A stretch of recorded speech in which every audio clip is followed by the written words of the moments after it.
নমস্কার বন্ধুরা। ফুলকপি এখন প্রায় যাওয়ার মুখে, একদমই আর খেতে ভালো লাগে না। কিন্তু এখন যদি এরকমভাবে ঝাল ঝাল বেশ কষা কষা করে মশলা ফুলকপি বানানো যায়, তাহলে কিন্তু আমার মনে হয় সবাই বেশ আঙুল চেটে খেয়ে নেবে। তাই আজকের রেসিপি কষা ফুলকপি। তার জন্য বড় বড় টুকরো করে আমি ফুলকপি কেটে নিয়েছি। দেখুন, ফুলকপিগুলোকে কেটেছি, ফুলকপির যে ফুলের বড় অংশটা সেটাকে শুধু কেটে নিয়েছি, আর মধ্যিখান থেকে একটা কাট দিয়ে নিয়েছি যাতে ফুলকপিটা ঠিকঠাক সেদ্ধ হয়ে যায়। কড়াইতে একটু জল বসিয়ে দিয়েছি ওভেনের মধ্যে। এবার একটু লবণ আর হলুদ দিয়ে জলটাকে নাড়াচাড়া করে নেব। ভালো করে লবণ আর হলুদটা মিশে গেলে ফুলকপির টুকরোগুলো দিয়ে দিচ্ছি একটু ভাপিয়ে নেওয়ার জন্য। শেষের দিকে ফুলকপি একটু হালকা করে ভাপিয়ে নিলে কিন্তু বেশি ভালো হয়, কারণ এখন একটু ফুলকপিগুলো শক্ত হয়ে গেছে। এগুলোকে তাড়াতাড়ি রান্না করার জন্য হালকা করে একটু ভাপিয়ে নেব।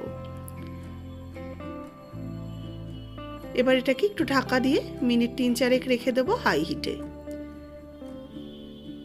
কিছুক্ষণ পর ঢাকাটা খুলে নিয়েছি।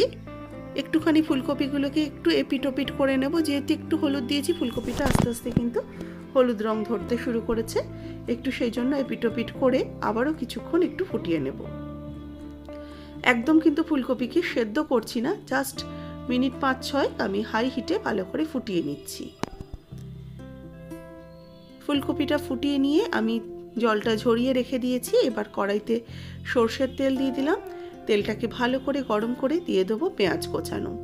এখানে আমার 2খানা মিডিয়াম সাইজের পেঁয়াজ রয়েছে।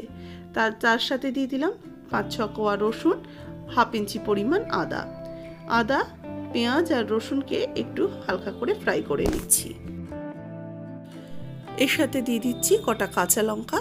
এই 3টে কাঁচা লঙ্কা অ্যাড করে দিলাম ফাটিয়ে। এবার এই পেঁয়াজগুলোকে বেশ একটু লাল লাল করে ভেজে নিলাম।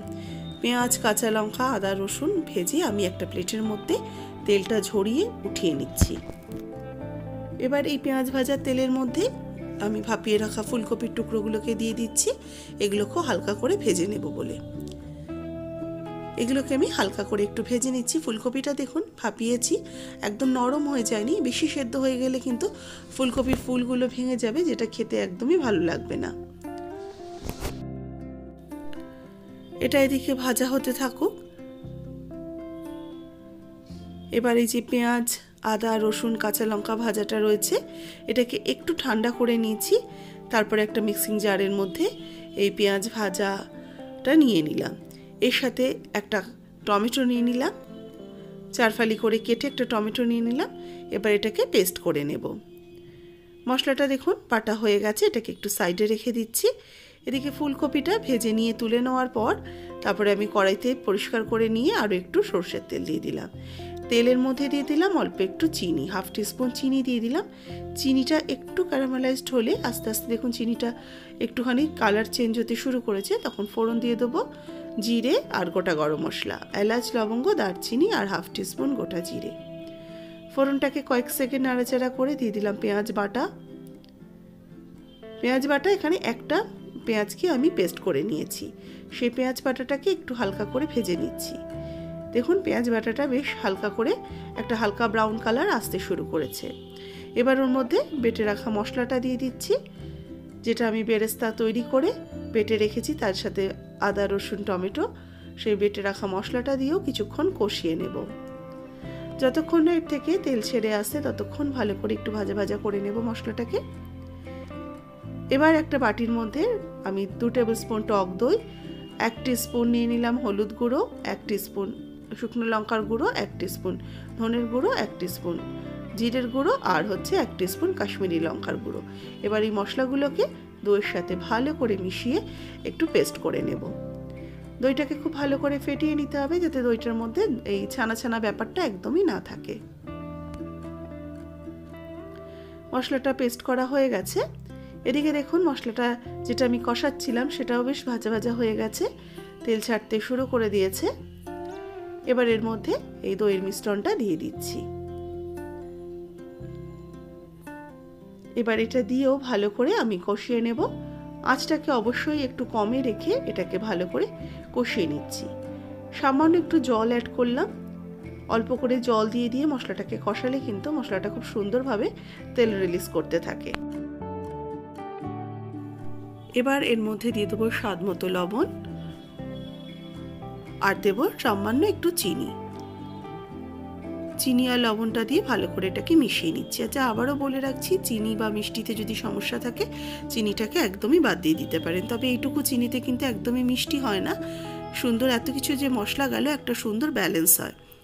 দেখুন তেল ছাড়তে শুরু করেছে, মশলাটা থেকে কি সুন্দর একটা কালার রিলিজ হয়েছে। বেশ ভালো করে মশলাটাকে কষিয়ে নিয়েছি, দেখেই বোঝা যাচ্ছে। এই কষা কষা ঝাল ঝাল লাল লাল মশলা কিন্তু দারুণ খেতে লাগে। এবার এর মধ্যে ভেজে রাখা ফুলকপির টুকরোগুলো অ্যাড করে দিলাম। ফুলকপিটাকে দিয়ে মশলার সাথে ভালো করে বেশ মাখো মাখো করে নেব। তবে একটু সামান্য জল অ্যাড করব।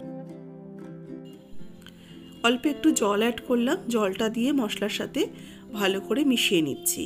কারণ না হলে কিন্তু একদমই মশলাটা ফুলকপির গায়ে লাগছিল না, খুব ড্রাই হয়ে গেছিলো মশলাটা।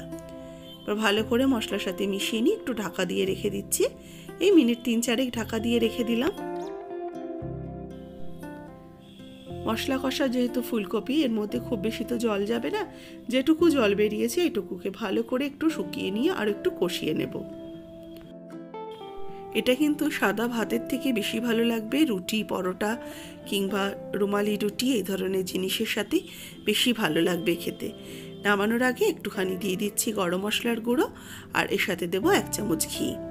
1/2 টিস্পুন ঘি আর গরম মশলার গুঁড়ো দিয়ে হালকা হাতে এগুলোকে একটু মিশিয়ে নেব। ঘি গরম মশলার গুঁড়ো দিয়ে কিন্তু একদমই হাই আছে ফোটাবেন না, তাহলে ফ্লেভারটা পুরোপুরি চলে যাবে। এটা একদমই হয়ে গেছে, এবার নামিয়ে এটাকে সার্ভ করে নেব। আজকের রেসিপি কেমন লাগলো অবশ্যই জানাবেন। ভালো লাগলে একটা লাইক, শেয়ার, কমেন্টস করবেন। যারা ফেসবুক পেজ থেকে দেখছেন, পেজটাকে অবশ্যই করে ফলো করে নেবেন নতুন নতুন রেসিপির আপডেট পাওয়ার জন্য।